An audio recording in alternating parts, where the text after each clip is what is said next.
Divendres, 8 de la vesprada i Mestalla obert, il·luminat. Anem a veure què està passant allà.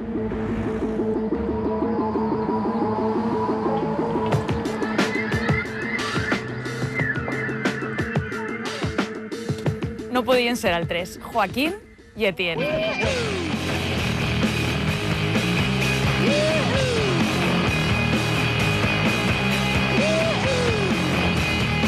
Ana, toma, ahí lo lleva. Cuéntame, ¿cómo vas a vivir tu primer derbi en la ciudad de Valencia? Con ilusión, con ganas y que sobre todo, pues bueno, pueda jugar.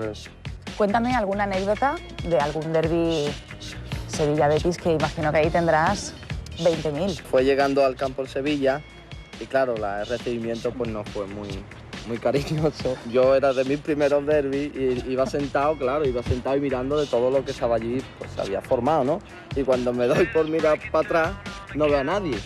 Digo, joder, no veo a nadie, digo, coño, que vine yo solo en el autobús. Y es que estaban todos debajo del sillón porque ya se esperaban lo que podía pasar, ¿no? Entonces yo, claro, inocente, como era mi primer derbi, pues ya yo me retiré un poquito, digo, aquí va a pasar algo. ¿Qué podrías decirnos de Joaquín, ya no como persona, sino como jugador? De la calidad que tiene y del atrevimiento que tiene. Y para mí, como yo desde muy pequeño no tuvo la suerte de tener una formación, pues me suelo fijar en los jugadores que juegan muy bien el fútbol para poder mejorar, ¿no? Cuéntanos alguna anécdota, algo que recuerdes de algún derbi. Cuando jugábamos con el Elche siempre había un señor que me decía: negro, hoy no va a meter gol. Y metía gol. Y el año siguiente, cuando venía, dije: mira, este año no mete gol. Y metía gol. Y dice: hoy no te digo que no va a meter gol. Y me voy a meter, digo, cuando salía me dice: negro, que me caguen, ¿eh? Me caguen, ¿eh?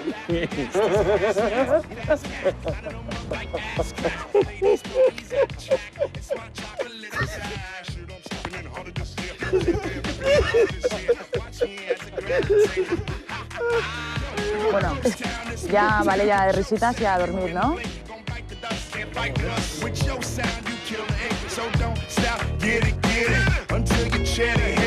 Vamos a dejar la cura. Ah, sí.